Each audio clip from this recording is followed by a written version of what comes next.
What if the bill shoved in your hand was never meant to be fair? That's what a black man faced when his HOA demanded he pay extra taxes, twisting numbers like weapons. The courtroom went silent when he revealed his badge, the IRS Auditor who checked every one of their accounts. Imagine this: a fence painted bright white under the Arizona sun, standing proud against a backdrop of manicured lawns and picture-perfect streets. It gleams like a promise, a symbol of belonging, the kind of belonging a man works his whole life to earn. But promises can turn into threats when those who guard the rules decide the rules were never meant for you. What would you do if the very thing you sacrificed for became the stage of your humiliation? The neighborhood looked perfect, almost too perfect. Lawns stretched in green precision, trimmed edges sharp as military ranks. Mailboxes stood like obedient soldiers, each painted and polished in compliance with an unspoken code. On the surface, everything glowed with harmony, but harmony can hide cracks. Behind curtains, whispers flickered. On porches, eyes lingered too long before turning away. The silence was not peace, it was complicity. He moved here for peace.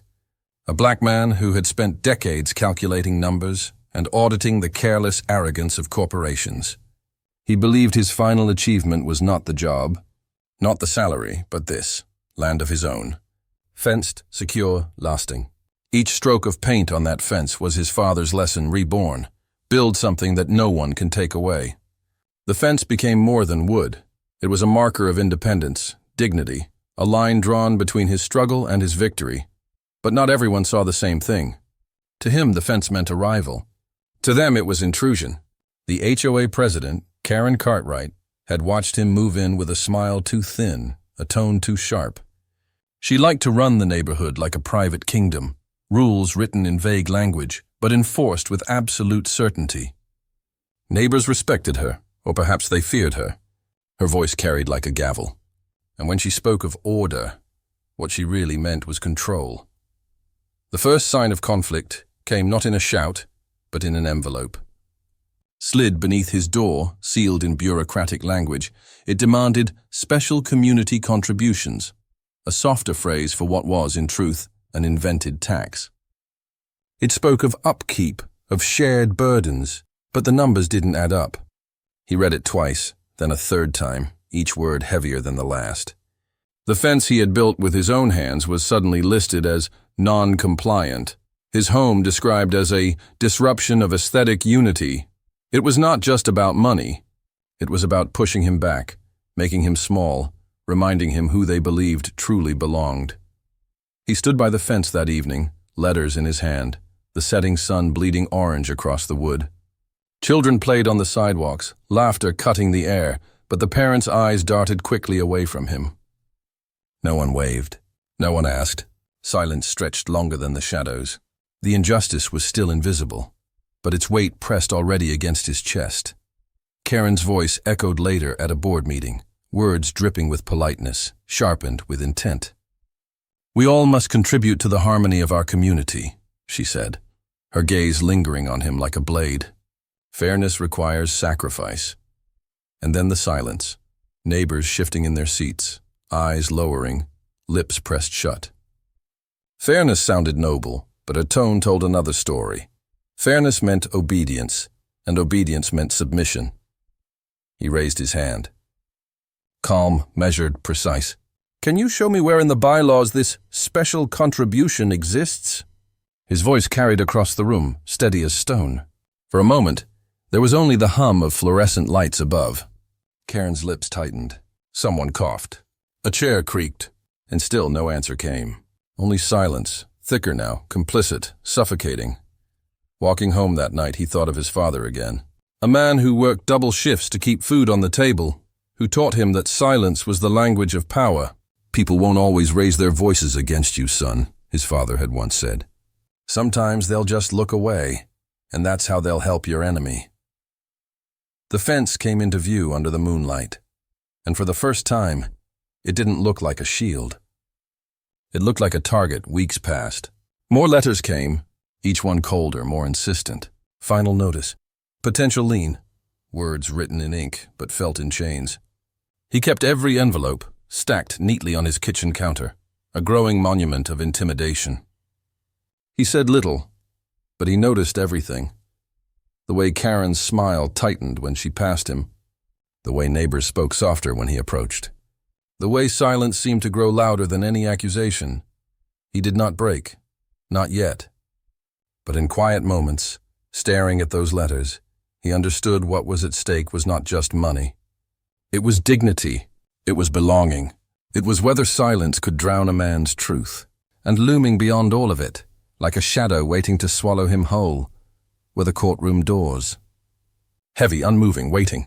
They would not open for him easily. They never did. But sooner or later he knew he would have to walk through them. The introduction closes with a question, not an answer. The fence still stands, but so do the whispers.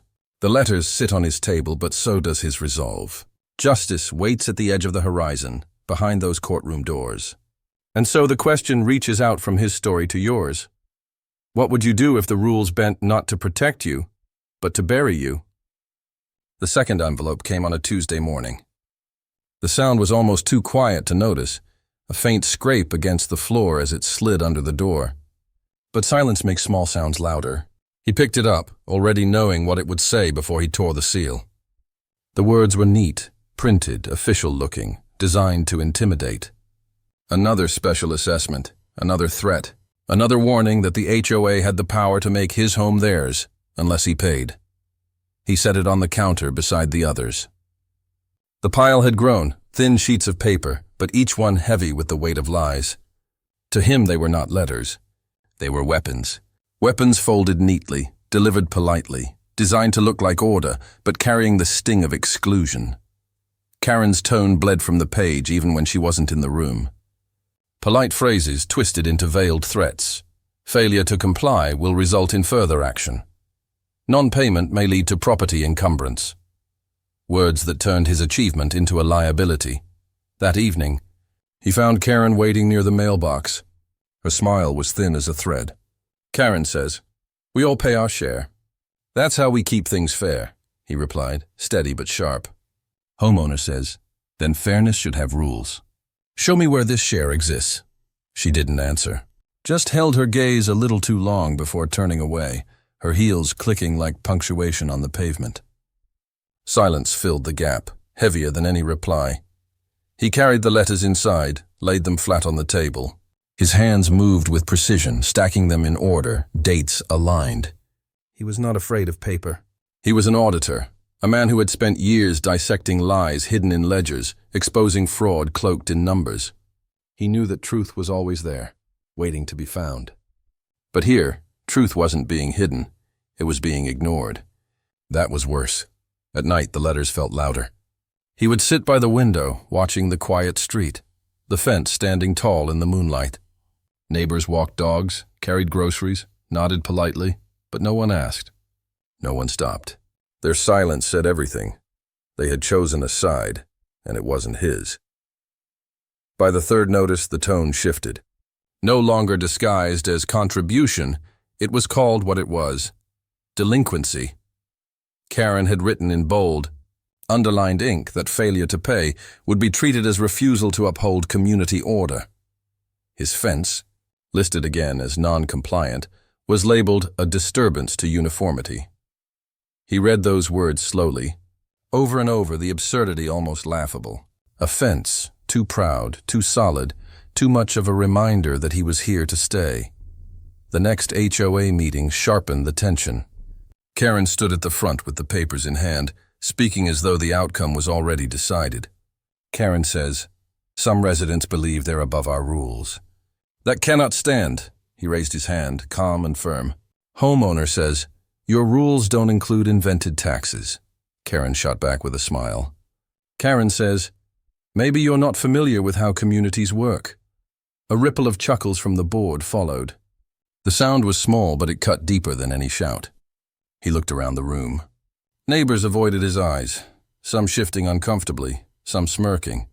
Silence filled the rest, as if his presence had turned them into spectators rather than participants. He walked home that night under a sky that threatened rain, the letters tucked in his jacket. The fence loomed again, steady as always, but this time it seemed to ask him a question. How long could silence stand against lies dressed as law? He had no answer yet. But he knew one thing: he would not pay. Not because of the money, but because surrendering would mean admitting the fence did not belong to him, and that he could never do. The pile of letters grew, silent weapons waiting on his table. Each one folded tighter, sharper, cutting not into his finances but into his dignity. And as the days passed, the sound of paper sliding beneath the door became not just an annoyance, but a drumbeat, a warning that the real storm was still coming. The whispers began as fragments carried on warm evening air. At first, he thought he imagined them, snatches of conversation clipped short when he walked by, voices fading the moment his steps approached. But whispers have a way of growing heavier, and soon they followed him like shadows. Children repeated phrases they couldn't possibly understand. "That's the man who doesn't follow the rules." He heard it once, in the soft voice of a little girl tugging her mother's sleeve. The mother hushed her, but her eyes avoided his. That avoidance stung more than the words. It wasn't just the HOA now, it was the neighborhood, reshaped by silence, nudged into complicity. On sidewalks, neighbors waved less often. Their smiles were thinner, forced. Conversations shifted when he drew near. Lawn chairs folded quickly, greetings cut short. They did not accuse him outright. They did not confront him. Instead, they carved him out with absence, turning presence into isolation. Silence became their weapon, sharper than any letter. At the next HOA meeting, the whispers had grown louder. Karen sat at the head of the table like a judge presiding over an unspoken trial. Her words were measured, polished, but heavy with implication. Karen says, "We all want a community where everyone contributes. But some prefer to live as exceptions." The board members nodded, some smirking, others avoiding his gaze altogether. He raised his hand, his voice steady. "Homeowner says, if this contribution is real, show me the bylaw." Karen's smile froze. She shifted the papers in front of her but didn't answer. The silence in the room filled the space instead. A silence that didn't defend him, didn't question her, didn't care for truth. It was the silence of people afraid to challenge authority, or worse, unwilling to. That night, sitting at his kitchen table, he thought of his parents. He remembered his father, bent over ledgers late at night, teaching him that dignity comes not from wealth, but from refusing to bow to lies. He remembered his mother, who told him that silence can wound deeper than words. These memories were not just comfort, they were fuel. Each letter stacked on his counter, each whisper behind his back, each silence in those meetings pushed him closer to a truth he knew all too well. Injustice rarely arrives with a shout. It comes quietly, dressed as order. He turned to the fence again, the one symbol of permanence he had created with his own hands. Its board stood clean and strong against the sky.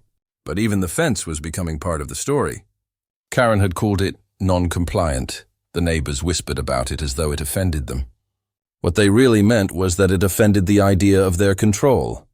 The fence wasn't just wood. It was defiance, standing tall when they wished it would bend. One evening, a storm rolled across the neighborhood. Rain streaked against windows, thunder cracked the silence. He stood on his porch, watching water bead across the boards of his fence, lightning splitting the sky. And for a moment he felt the storm speak back. The weather mirrored the tension. Calm facades could only hold so long before the sky itself broke open. Days turned into weeks, and the isolation deepened. At the grocery store, he caught the look of a neighbor glancing at his cart, as if even what he bought told a story. At the mailbox, he saw the way conversations ended when he approached. And through it all, Karen's presence lingered. She walked the streets like she owned them, her voice loud enough to be overheard but quiet enough to never be called harassment. Each word dripped with superiority, sharpened by the crowd's silence. He wrote everything down. Dates, times, phrases. He filed every letter, kept every copy, noted every whisper that turned into accusation. He didn't shout back. He didn't break. Instead, he prepared. The silence was loud, but he knew silence was also evidence. One day, when the storm finally broke, the silence would speak louder than their lies. And in that waiting, the whispers kept circling. They told his story without his voice, painted him as defiant, difficult, an outsider. But they also revealed something else, fear. Fear of what happens when someone refuses to bow. Fear of what happens when silence doesn't crush, but strengthens. The whispers on the sidewalks grew into the soundtrack of his days, each one reminding him that his fight wasn't just about money or bylaws. It was about belonging, about dignity, about a fence that stood too tall to be ignored, and while the neighborhood thought their silence was winning, he knew the truth. Every glance averted, every smile withheld, every word whispered instead of spoken was building toward something larger. The storm was not done. It was only beginning to gather. It happened on a Thursday evening, in the stale air of the community hall, where the HOA held its monthly meeting. The chairs were arranged in neat rows, the fluorescent lights buzzing above, the kind of setting designed to look impartial but built to maintain control. He sat near the front, the stack of letters tucked under his arm, his posture calm, his eyes steady. Karen entered like she always did. Heels clicking sharp against the linoleum, her binder pressed against her chest like a shield of authority. She didn't glance at him directly, but her voice, when the meeting began, carried straight to his seat. Karen says, "We've had repeated issues of noncompliance. Certain residents refuse to pay their fair share. This is not only selfish, it's a disruption to the harmony of our community." Heads turned subtly, though no one pointed. Whispers rippled across the room. He felt the heat of their eyes without them daring to look directly at him. The silence that followed was not ignorance, it was judgment, and it cut sharper than her words. He stood, letters in hand, and raised his voice just enough to carry. "Homeowner says, where in the bylaws does it state this so-called tax exists? Show me the rule, show me the page." The air shifted. Karen's smile thinned, but her voice carried louder, dripping with disdain. Karen says, "Rules don't bend for exceptions. Everyone pays their share. Unless, of course, someone thinks they're above the rest of us." Her words lingered, each one shaped like a blade. A few chuckles slipped out from the back rows, small but cutting. His heart didn't race. He had spent a career watching fraud unravel under questions. But what stung wasn't the accusation. It was the silence. No one spoke up. No one asked to see the rule. No one defended him. In that silence, someone's phone rose, the screen glowing faintly. The moment was recorded. Karen's voice, sharp and smug, the murmurs of agreement, his calm rebuttal, all captured. The meeting continued, but the air never cleared.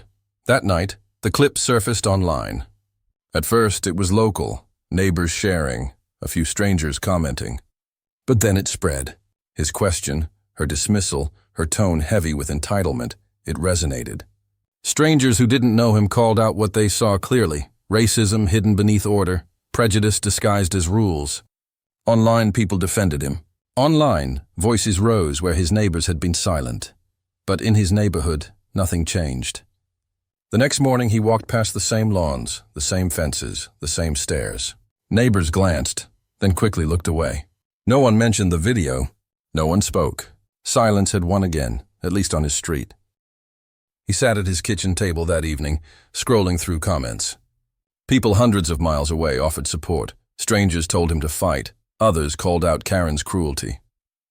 But when he looked outside, across the road at the windows glowing in the dark, he knew the truth.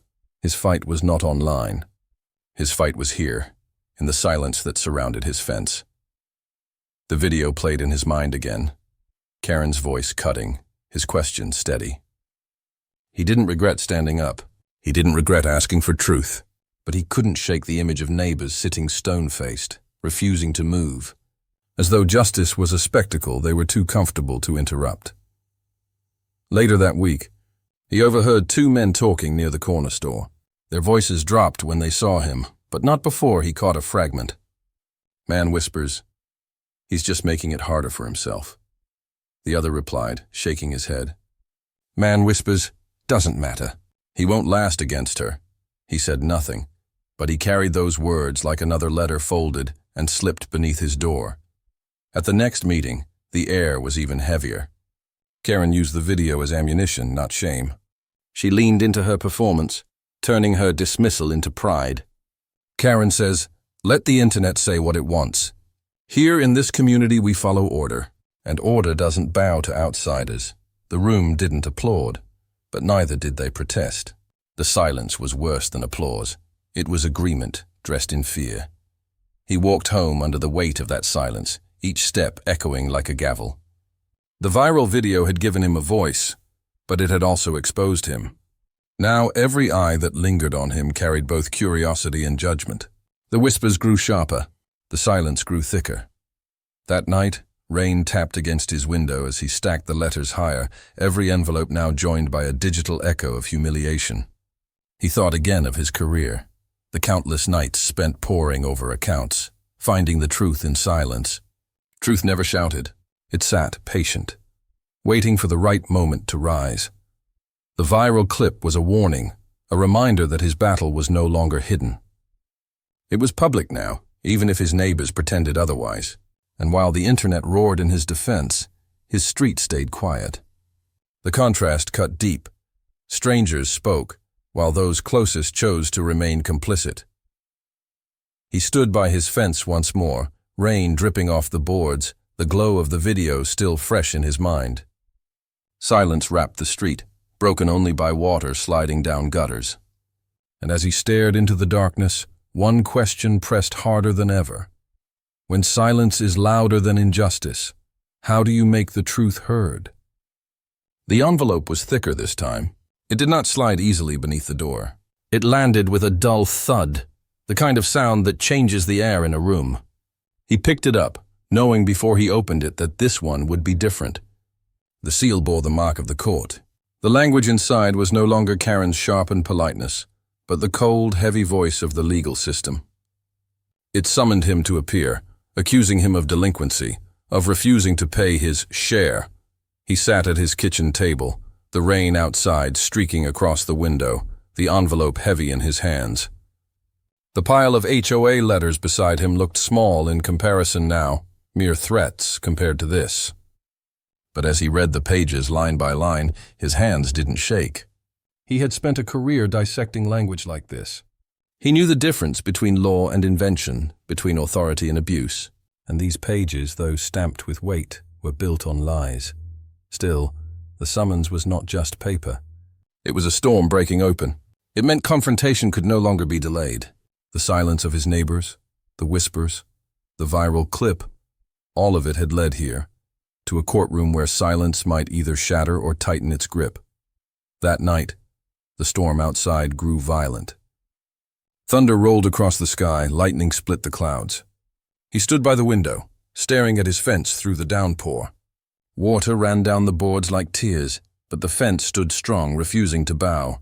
It was a reminder of himself, weathered, targeted, but unbroken. The next morning, he walked through the neighborhood with the summons folded in his pocket. The air was heavy, damp from the storm. Curtains shifted as he passed. He saw silhouettes of neighbors peeking, then retreating. Whispers reached his ears, clipped sentences, quickly swallowed when he drew near. Their silence was thicker than the humid air.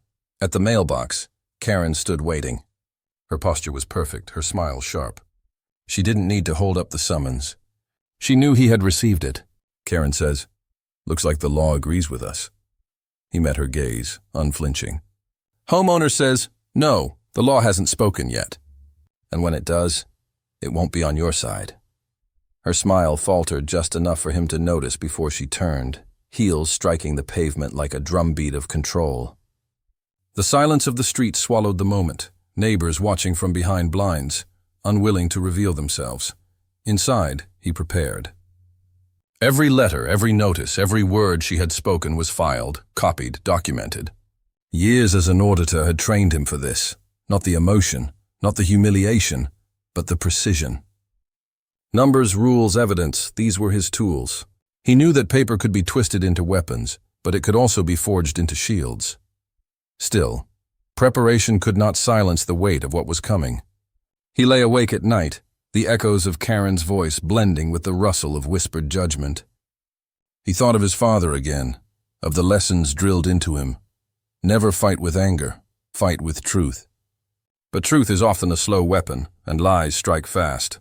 The storm returned the night before his court date. Rain lashed against his windows, the sound like fists on the glass.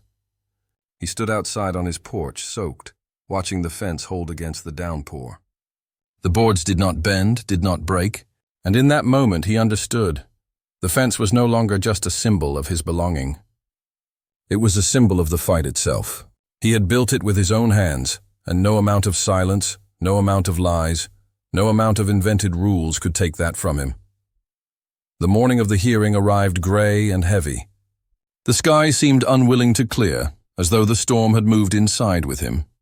He dressed carefully, shirt pressed, tie precise, every detail a statement of control. He carried the folder of letters under his arm, the weight familiar, no heavier than the years of ledgers and audits he had once carried into rooms where truth was hidden. As he locked his door, he glanced at the fence one last time. The boards gleamed damp from the storm, the paint bright against the gloom. It seemed to watch him go, a silent witness to what was about to unfold. He touched the wood briefly, not for luck, but as a vow. He would not let them erase what he had built. The courthouse loomed in the distance, its doors tall and heavy, symbols of judgment long delayed.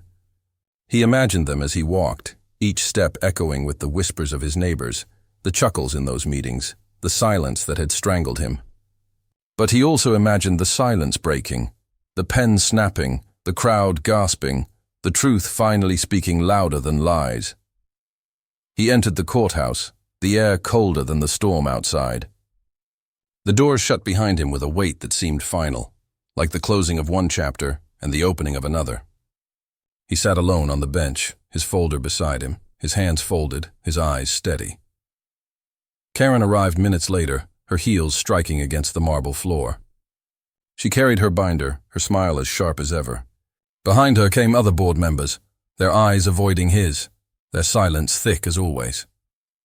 They walked past him without a word, but their confidence filled the hall like a presence. The storm had broken. The fight was no longer whispered, no longer slid beneath his door, no longer hidden in silence. It was here in the open where truth and lies would finally clash. And as he waited for the doors of the courtroom to open, he thought of the question that had followed him since the first letter. What do you do when the rules bend not to protect you, but to bury you? He looked at his folder, at the evidence stacked within, at the years of experience that had taught him how to unmask deception. The answer was clear now. You don't shout. You don't bow. You stand, calm and unbroken, and you let the truth do the work. The summons had arrived. The storm had broken, and the silence that once suffocated him was about to meet its match.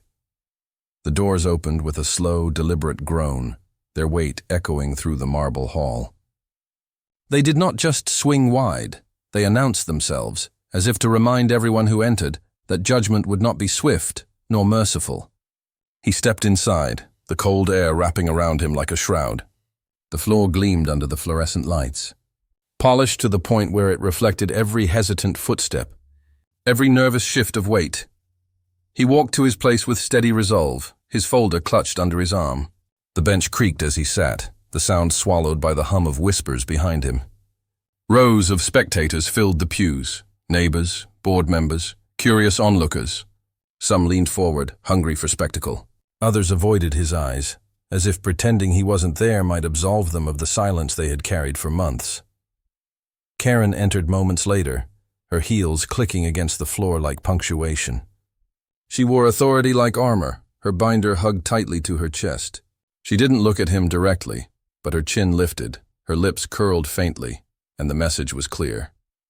She had already decided who belonged in this room and who did not. The board followed close behind, their faces masks of confidence, though some wavered under the weight of their own silence. The judge entered, robe flowing, gavel striking once. The sound cut through the air like lightning. Conversations died instantly. Silence marched in, filling every corner of the courtroom, pressing against the walls, the ceiling, the very air he breathed.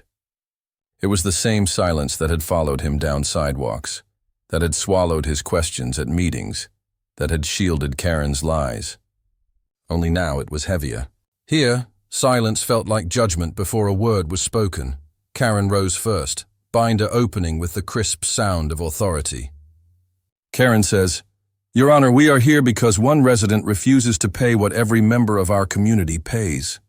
His delinquency threatens the harmony of our neighborhood." The words were smooth, rehearsed, polished. She paced slightly, letting each phrase land. Heads nodded in the gallery, whispers agreeing, silence approving. He remained seated, calm, eyes fixed on the judge, not on her. His folder rested on the table in front of him, unopened, waiting. He knew timing mattered. He had learned that in countless audits. Let the fraud reveal itself first, then dismantle it piece by piece. Karen continued, her voice swelling with confidence. Karen says, "We cannot allow exceptions. Rules do not bend. If one man refuses to comply, what stops the rest? We ask the court to enforce order." Her binder closed with a snap, and she sat down, her eyes flicking briefly toward him, the faintest smirk tugging at her lips. The silence that followed was thick, suffocating, broken only by the scratch of the judge's pen against paper. He rose slowly, the legs of his chair scraping the floor. The sound cut across the silence, pulling every gaze toward him. He straightened his tie, laid one hand on his folder, and let the pause linger. He didn't rush. Silence had been their weapon, but in his hands, it could become a tool. Homeowner says, "Your Honor, I have no objection to rules. I have spent my career enforcing them, but rules are written, rules can be shown, and rules do not exist in silence." He opened the folder, his fingers precise, pulling out the stack of letters. He placed them on the table, one after another, the sound of paper slapping wood like the steady rhythm of a gavel. Each envelope was marked, dated, copied. Each one a record of intimidation, silence, and lies. The crowd shifted uncomfortably. Some leaned closer, others looked away. The silence remained, but it was changing, no longer suffocating but expectant, waiting for what would come next. He looked at Karen then, his eyes steady, his voice low but sharp. Homeowner says, "Show me the bylaw. Show me the rule. Or admit this is not law, it's harassment." Gasps rippled quietly through the gallery, quickly smothered by the weight of silence. Karen's lips pressed tight, her binder unopened. For the first time, her confidence flickered. The judge leaned forward slightly, eyes narrowing. The gavel rested in his hand, not striking yet, but heavy with the promise of sound. The silence thickened again, but now it was different. It was no longer one man against a crowd. It was one man against a lie, and the crowd was beginning to hear it.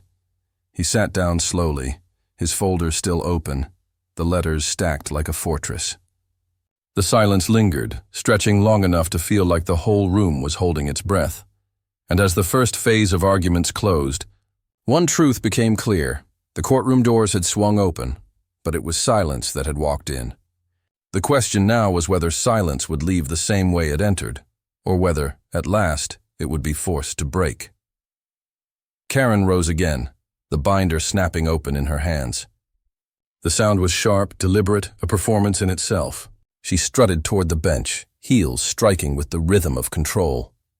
Her voice carried across the room with that same polished precision, as though she had rehearsed each syllable in the mirror the night before. Karen says, "Your Honor, these documents prove repeated delinquency. They show not only refusal to pay but willful disruption of order. We cannot have exceptions to fairness. We cannot have individuals who believe themselves untouchable." She lifted a page, waved it lightly in the air, the paper trembling only slightly in her grip. She pressed her pen against it, underlining words for the judge as though to add weight with each stroke. But beneath her polish, a tremor slipped into her tone. He sat silently, watching. He didn't interrupt, didn't object. He let her spin her net wider, let her wrap herself tighter in the threads she thought were strong. His eyes remained steady, his hand resting on the folder filled with truths. The judge's brow furrowed as he read over her papers. A flicker of impatience crossed his face. Karen pressed harder, leaning forward, her words sharp. Karen says, "This resident has flaunted his defiance.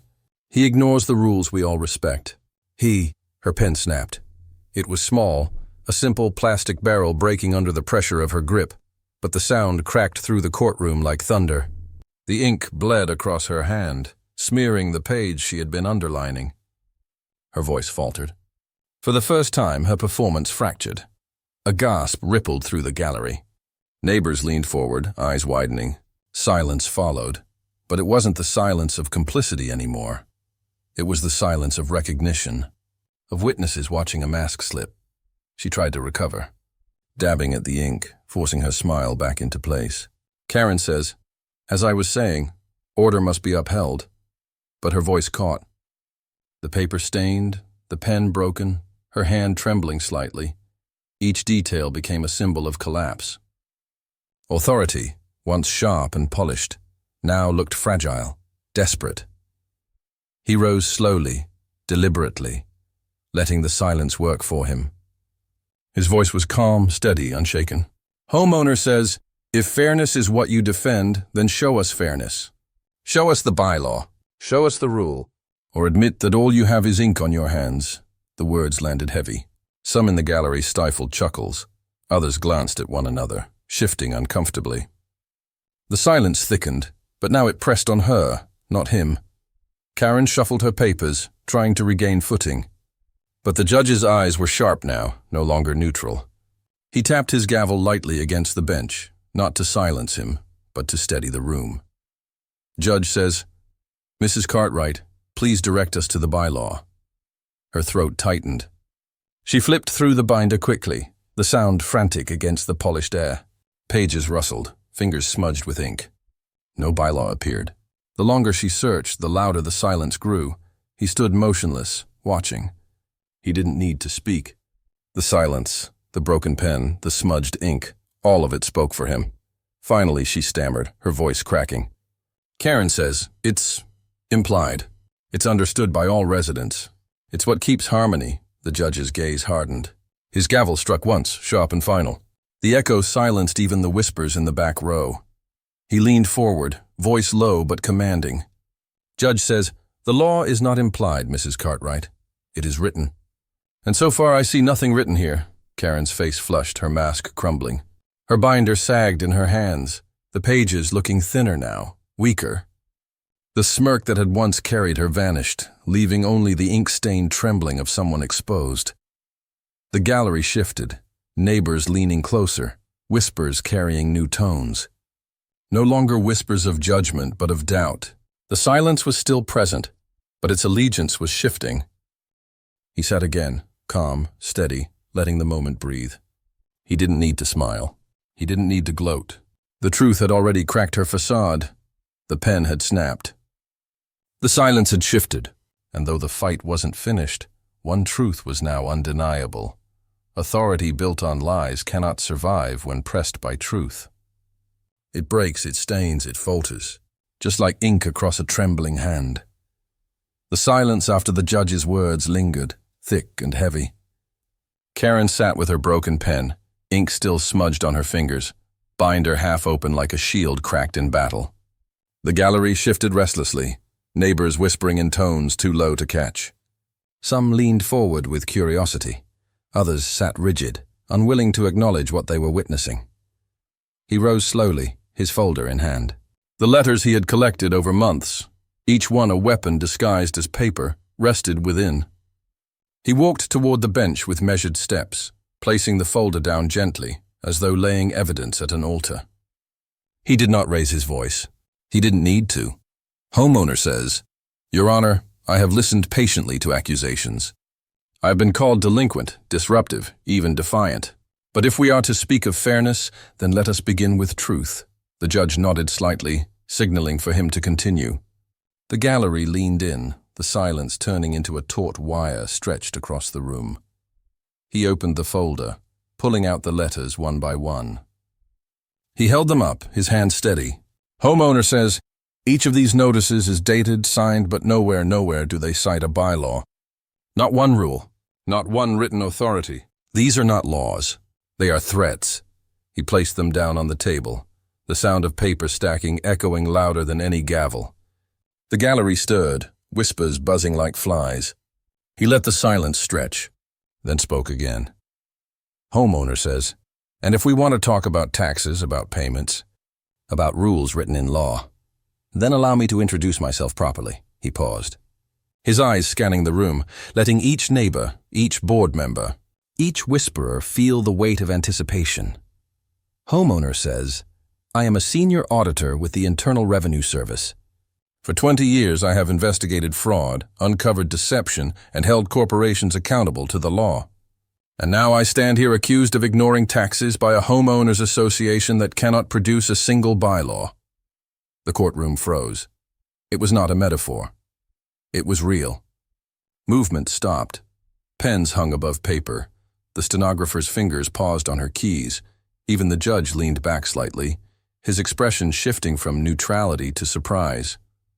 The silence that had suffocated him for months now transformed into something else entirely. Shock. Karen's face drained of color. Her lips parted, but no words came out. Her binder sagged in her hands, suddenly too heavy. The board members shifted, their confidence evaporating, eyes darting between him and her. The gallery gasped, some covering their mouths, others staring wide-eyed. He continued, his voice calm, deliberate, cutting through the silence like a blade through fabric. Homeowner says, if this HOA believes it has the authority to impose taxes, then I invite them to cite federal law. If they believe they can demand payment without rule, then let them explain it under oath. But I tell you this, fraud, no matter how small, no matter how local, cannot stand. Not under my watch. The judge leaned forward, his eyes sharp now. His voice carried the weight of recognition. Judge says, you're telling this court you are a federal auditor? Homeowner says, yes, Your Honor. And I can assure you, these documents do not reflect law. They reflect abuse. The gallery erupted, not in noise, but in the kind of silence that screams louder than sound. Eyes widened, bodies shifted, the air thick with realization. The man they had whispered about, avoided, dismissed as an outsider, was the very authority they claimed to respect. The irony was sharp, cutting into every silence they had ever offered in Karen's defense. Karen tried to recover, her voice trembling, cracking under the weight of her own collapse. Karen says, This isn't about his job. This is about the community, about order. Her words faltered. The ink-stained hand trembled. She could not finish. He turned his gaze on her, calm but unyielding. Homeowner says order is built on truth, and truth does not bend because you whisper it into silence. The judge tapped his gavel once, not to silence him, but to silence the chaos rising in the gallery. His expression was grave, but his eyes betrayed something else, respect. And in that moment, the freeze held. The courtroom, the neighbors, the board, even Karen, every voice, every whisper, every silence was suspended in the air, as if the entire room was caught in the revelation of who he truly was. The silence was no longer his enemy. It was his ally, holding the weight of truth in place for everyone to see. The silence stretched long after his revelation, as though the room itself had forgotten how to breathe. For months, silence had been his enemy, heavy and suffocating, feeding Karen's power. But now it shifted. Now it trembled. The same mouths that had stayed closed began to whisper again, but the whispers carried a different tone, curiosity, awe, even shame. The judge's gavel struck once, commanding order. The sharp crack echoed across the chamber, but it did not erase the tension. It only framed it. Karen tried to stand taller, tried to regain the authority that was slipping through her fingers like sand. Karen says, Your Honor, this doesn't change the fact that he refuses to pay. Her voice cracked mid-sentence. The gallery heard it. They felt it. The same people who had once averted their eyes now leaned forward. The weight of silence shifted onto her shoulders. He rose again, calm, deliberate, the way a man rises who has nothing to fear. Homeowner says, I do not refuse to pay. I refuse to surrender to lies. If law exists, show it. If fairness exists, prove it. If harmony exists, then why is it built on silence? The crowd stirred. A woman in the back, who had avoided his gaze for months, lowered her eyes not in judgment, but in shame. A man who had whispered at the mailbox shifted uncomfortably, his arms crossed, no longer smirking. The silence fractured, small cracks forming as people realized the cost of what they had ignored. Karen's mask continued to crumble. She shuffled her binder, hands stained with ink, flipping pages in desperation. But each rustle only underscored her collapse. Her voice rose, shrill, desperate. Karen says, This is nonsense. He thinks he can intimidate us with his job, with his numbers. This is about respect for order. The judge interrupted sharply, his gavel striking again. Judge says, enough. Respect is not demanded through fraud. Mrs. Cartwright, unless you can cite written law, this court will not indulge invented rules. The gallery gasped softly. Karen froze, her mouth opening, closing, no words forming. The silence pressed harder. Where once silence had been her ally, shielding her with complicity, now it turned against her, glaring in every eye that watched. He leaned forward slightly, his voice quieter now, but sharpened by truth. Homeowner says, you wanted silence to bury me, but silence only waits, and now it speaks, for all to hear. The words hung in the air like a verdict of their own. The crowd shifted again, murmurs this time, not whispers. Someone muttered, he's right. Another said softly, there was never a bylaw. The silence broke in pieces, replaced by voices finally daring to align with truth. Karen sank into her chair, her shoulders slumping. The binder lay open in her lap, useless, its pages now meaningless scraps of paper. The pen she had snapped lay discarded on the table, a symbol of her broken authority. The judge's gavel struck once more, not for chaos, but to mark the moment. His voice carried, calm but stern. Judge says, this court deals in truth, and truth has been made clear. The gallery erupted, not in cheers, not yet, but in a collective release of breath. The silence that had once oppressed the room was gone. In its place was a new sound, voices shifting, people murmuring, neighbors turning toward one another with expressions that revealed both relief and regret. Karen tried to speak once more, her voice barely above a whisper. Karen says, this isn't over, but even she seemed to know it was. Her words held no weight. Her authority had collapsed, not with a scream, but with silence breaking against her like a tide. He sat again, calm, steady, eyes on the judge, hands folded in quiet strength. He didn't smile, didn't gloat. He didn't need to. The shift in the room said it all. For months, silence had been the weapon used against him. But in this moment, silence had turned. The crowd had chosen. And in choosing, they had left Karen alone, her power broken. Her voice cracked, her ink-stained hands trembling in the ruins of her own making. The climax ended not with noise, but with silence finally stripped of its complicity, leaving only truth standing tall. The trial was over. The gavel's final strike echoed in the air long after the judge had left the bench. Neighbors filed out slowly, heads lowered, their murmurs shifting from complicity to uneasy reflection. Karen sat slumped in her chair, binder half closed, pen snapped, hands still stained with the ink of her collapse. The silence she had once commanded was gone, stripped bare in front of everyone. He gathered his folder calmly, tucking the letters back into order, each one a scar of the months he endured. But now, they were no longer weapons against him. They were proof of what he had survived. He walked through the heavy courtroom doors with the same calm he had carried since the beginning. But this time, the silence on the other side wasn't suffocating. It was lighter, broken. Back in his neighborhood, the streets felt different. The same lawns stretched in perfect squares. The same mailboxes stood like soldiers. But the eyes that once looked away now lingered differently. Some looked with shame, others with hesitant respect. Conversations faltered as he passed, but not because he was dismissed. Now it was because they didn't know what to say. The HOA board dissolved within weeks. Karen resigned in disgrace, her name whispered not with authority but with ridicule. The bylaws were reviewed, rewritten, stripped of the invented taxes she had wielded like weapons. Neighbors began to question what they had once accepted in silence. Some admitted quietly that they had known all along the fees were fabricated. Others confessed their fear of speaking out.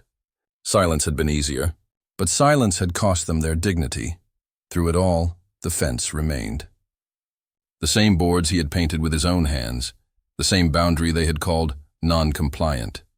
It stood taller now, not because it had changed, but because everything around it had. What was once mocked as defiant now stood as proof that he had endured, proof that he belonged. On summer evenings, he would sit by the fence, watching the sunset streak its boards in gold. Children still played in the streets, Laughter still carried in the air, but now their parents didn't pull them away when he walked by. Some even nodded. Some even waved. The silence wasn't gone completely, but it had shifted. It no longer suffocated him. It respected him. One neighbor, a man who had once whispered at the mailbox, stopped him one morning. His voice was low, his eyes uncertain. Neighbor says, "We should have said something back then." "We were wrong," he replied simply, without anger. Homeowner says, "It's never too late to tell the truth." The words hung between them, heavier than an apology, lighter than forgiveness. The fence became more than a line of wood and paint. It became a monument. It reminded the neighborhood of what they had allowed to happen, of the silence that had enabled abuse, and of the strength required to endure it. For him, it was not a symbol of victory, but of survival. And survival, in the face of prejudice disguised as order, was its own kind of triumph. At night, when the street grew quiet, he would sometimes place his hand on the boards, feeling the grain of the wood beneath his palm. The fence had weathered storms, accusations, lies, and silence. It had not broken, neither had he. And though Karen's voice had once echoed louder than his, though silence had once buried his truth, the fence still stood. Stronger than the hands that tried to tear it down. Stronger than the lies that sought to erase it. Stronger than the silence that had once ruled his street. The courthouse steps felt different when he walked down them the second time. The doors behind him, once looming, heavy and suffocating, swung freely now, their weight no longer pressing on his shoulders. They did not creak with menace. They opened wide, releasing the truth into the air like something that could no longer be contained. Justice had not stayed locked inside. It had walked out with him. He paused briefly on the granite steps, the afternoon sun breaking through the clouds above.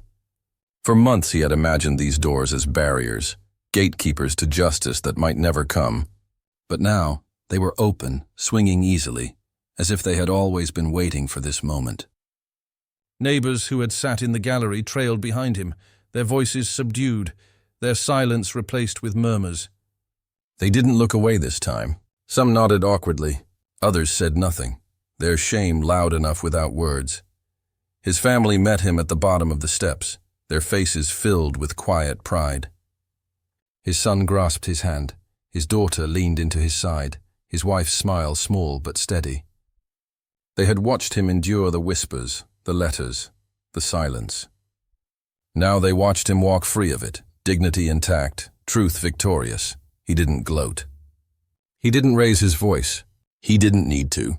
His calm had been his weapon from the start, and now it was his victory. As they left the courthouse, the doors swung shut behind them with a final echoing thud. But this time the sound didn't feel heavy. It felt complete. Justice had not ended at those doors.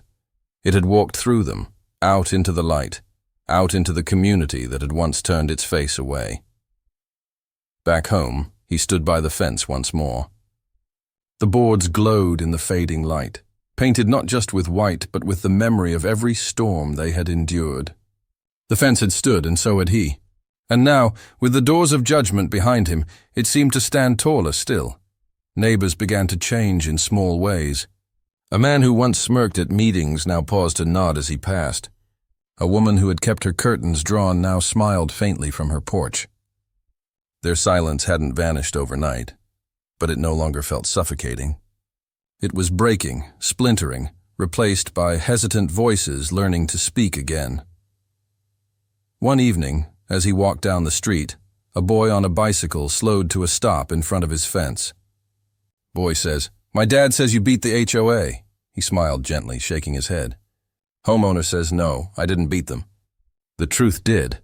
The boy pedaled away, his wheels humming against the pavement, and for the first time in months, the sound of silence didn't feel oppressive. It felt like possibility. The courtroom doors remained in his mind, not as barriers, but as a reminder. Justice, he realized, is not something that stays locked away. It isn't something guarded by robes or stamps or gavel strikes. Justice must walk out of doors and live where people live, in neighborhoods, in streets, in the quiet spaces where silence once reigned. He placed his hand on the fence again that night, the sky deep with stars. He thought of the doors, of the gavel, of Karen's broken pen. Symbols, all of them. But symbols mattered because they carried meaning. And the meaning was simple. Lies collapse, silence breaks, justice moves.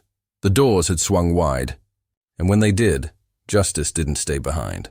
It walked out with him, steady as his own footsteps, carried into the world beyond. The neighborhood looked unchanged. The lawns were still trimmed with precision. The mailboxes still stood like soldiers in their neat rows. The white fences still gleamed under the sun. But something was different. Not in the wood, not in the grass, but in the silence. Silence had once been the loudest sound on this street.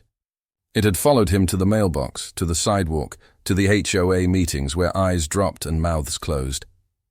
Silence had mocked him more than words ever could. But now silence carried another weight, reflection. It lingered not to bury him, but to remind everyone who had stood by, who had looked away, who had let one woman's lies pass as law. He stood by his fence, hand brushing against the grain. It had been called non-compliant, disruptive, a mark of defiance. Yet it remained stronger than before, a witness to everything. The fence had not moved. It had not bent, and neither had he.